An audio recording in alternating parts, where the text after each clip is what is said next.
नमस्ते, आप सभी को हमारे चैनल पर हार्दिक स्वागत। എല്ലാവർക്കും നമ്മുടെ ചാനലിലേക്ക് ഹൃദ്യമായ സ്വാഗതം. ഇന്ന് രീതികാലിലെ രീതിബദ്ധ കാവ്യധാരയിലെ കവിമാരായിട്ടുള്ള കേശവദാസ് ജിയും ചിന്താമണിയാണ് ഡിസ്കസ് ചെയ്യുന്നത്. അദ്ദേഹത്തിൻ്റെ പ്രമുഖ രചനകളും പഠിക്കുന്നുണ്ട്. അപ്പോൾ രീതികാലിലെ പ്രവർത്തകമായിട്ട് അറിയപ്പെടുന്നത് ആചാര്യ കേശവദാസാണ് അല്ലേ. ആചാര്യ രാമചന്ദ്ര ശുക്ലിൻ്റെ അഭിപ്രായത്തിൽ ചിന്താമണിയാണ് രീതികാലിലെ പ്രവർത്തകമായിട്ട് പറയപ്പെടുന്നത്. അപ്പോൾ ആചാര്യ കേശവദാസിൻ്റെ ജന്മം എന്ന് പറയുന്നത് ഒരു ബ്രാഹ്മണ കുടുംബത്തിലായിരുന്നു. അദ്ദേഹത്തിൻ്റെ അച്ഛൻ എന്തായിരുന്നു? സംസ്കൃതത്തിലെ വലിയൊരു പണ്ഡിതനായിരുന്നു.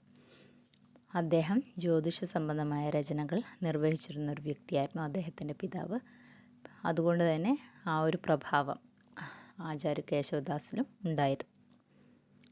പിന്നെ ഓർച്ച കെ നരേഷ് മഹാരാജ് ഇന്ദ്രജിത് കെ രാജ്യസഭ സദസ്യത്തെ കേശവദാസ്. അപ്പോൾ ഓർച്ചയിലെ രാജാവായിട്ടുള്ള ഇന്ദ്രജിത്തിൻ്റെ രാജ്യസഭയിലെ സദസ്യനായിരുന്നു കേശവദാസ്. അപ്പോൾ കേശവദാസിനെ മഹാരാജാവ് സ്വയം ഒരു ഗുരുതുല്യനായിട്ടായിരുന്നു കണക്കാക്കിയിരുന്നത്. അതുകൊണ്ട് തന്നെ അദ്ദേഹം കേശവദാസിന് ഒരു 21 ഗ്രാമങ്ങൾ ദാനമായിട്ട് നൽകിയിരുന്നു. അപ്പോൾ സംസ്കൃതത്തിലെ രചനകൾ, ഗ്രന്ഥങ്ങൾ, സംസ്കൃതത്തിലെ സിദ്ധാന്തങ്ങൾ, അതായത് ഭാമഹിൻ്റെ, ദണ്ഡിയുടെ, ആനന്ദവർദ്ധൻ്റെ ഒക്കെ സിദ്ധാന്തങ്ങൾ ഹിന്ദിയിലേക്ക് ട്രാൻസ്ലേഷൻ ചെയ്തിട്ടുണ്ട് ആര്? കേശവദാസ്. ആ ഒരു ആധാരത്തിലാണ് കേശവദാസിനെ രീതികാലത്തിൻ്റെ പ്രവർത്തകമായിട്ട് കണക്കാക്കിയിരുന്നത്. രീതികാലിലെ കവിയേക്കാൾ അധികം അദ്ദേഹം എന്താണ്? ആചാര്യ കൂടിയാണ്. അതിനൊരു കാരണമുണ്ട്. അതിന് കാരണം എന്താണ്? केशव की काव्य कृतियों में अलंकारों की बहुलता है.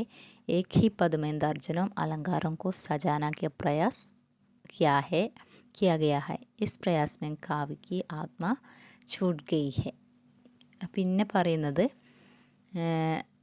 കാവ്യശാസ്ത്രീയ നിരൂപണം അദ്ദേഹം ഒരുപാട് ചെയ്തിട്ടുണ്ട്. അദ്ദേഹത്തിൻ്റെ കാവ്യകൃതിയിൽ ഒരുപാട് അലങ്കാരങ്ങളുടെ ഒരു ധാരാളിത്തം നമുക്ക് കാണാൻ സാധിക്കും. അതുകൊണ്ടാണ് അദ്ദേഹത്തെ നമ്മളെന്ത് പറയുന്നത്? അലങ്കാരവാദി ആചാര്യ എന്ന് പറയുന്നത്.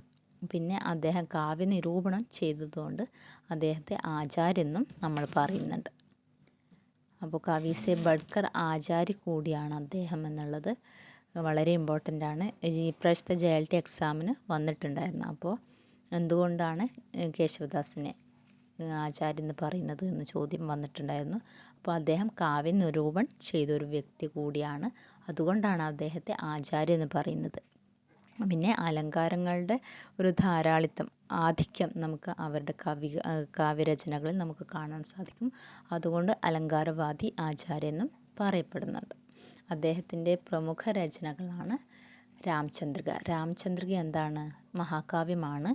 വാൽമീകി രാമായൺ കാ അനുകരൺ ഹെ. വാൽമീകി രാമായണത്തിൻ്റെ ഒരു അനുകരണമാണ് രാമചന്ദ്രിക. രീതികാലത്തിലെ സർവശ്രേഷ്ഠം ലക്ഷണയുക്ത മഹാകാവ്യം കൂടിയാണ് രാമചന്ദ്രിക.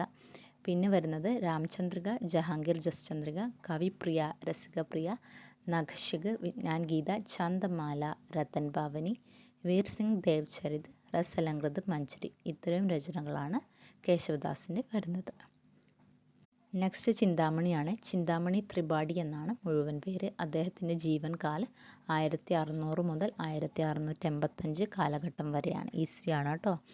അദ്ദേഹത്തിൻ്റെ പിതാവിൻ്റെ പേര് രത്നാകർ ത്രിപാഠി എന്നാണ്. അദ്ദേഹത്തിന് 4 മക്കളായിരുന്നു. അതിലെ 3 പേരെന്താണ്? കവിമാരാണ്. ആരൊക്കെയാണ്? ചിന്താമണി, മദിറ, ഭൂഷൺ, ജടാശങ്കർ എന്നിങ്ങനെ 4 മക്കളാണ് രത്നാകർ ത്രിപാഠിക്കുണ്ടായിരുന്നത്. അതിലെ 3 പേരും രീതികാലിലെ കവിമാരാണ്. ചിന്താമണി, മദിറ, ഭൂഷൺ ഇവർ 3 പേരും കവിമാരാണ്. ജടാശങ്കർ കവിയല്ല താനും. അതൊന്ന് നോട്ട് ചെയ്ത് വെക്കുക, ഒന്ന് ഓർത്ത് വെക്കുക. അപ്പോൾ ആചാര്യ കേശവദാസ് അലങ്കാരവാദി ആചാര്യനാണെങ്കിൽ ചിന്താമണി എന്താണ്? രസ്വാദി ആചാര്യാണ് കേട്ടോ. ചിന്താമണി രസ്വാദി ആചാര്യാണ്. ചിന്താമണിയുടെ പ്രമുഖ രചനകളാണ് കാവ്യവിവേക്, കാവ്യപ്രകാശ്, കവികുൽ കൽപ്പതരു, ചന്ദവിചാർ പിങ്കൽ, രസ്വിലാസ്, ശൃംഗാർ മഞ്ജരി, രാമായൺ, രാമാശ്വമേധ്, കൃഷ്ണചരിത്. ഇത്രയും ചിന്താമണിയുടെ രചനകളാണ്.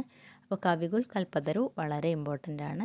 പിന്നെ ശൃംഗാർ മഞ്ജരി, രസ്വിലാസ്, കാവ്യപ്രകാശ് ഇത്രയൊന്ന് ഇമ്പോർട്ടൻ്റ് ആയിട്ടൊന്ന് പഠിച്ചു വെക്കുക. അപ്പോൾ ഈ 2 കവിമാരെ കറക്റ്റായിട്ട് മനസ്സിലായെന്ന് വിചാരിക്കുന്നു. അടുത്ത വീഡിയോയിൽ മദിറ, സേനാപതി, ദേവ് എന്നിവരെക്കുറിച്ച് നമുക്ക് ഡിസ്കസ് ചെയ്യാം. അതുവരെ എല്ലാവർക്കും ധന്യവാദ്.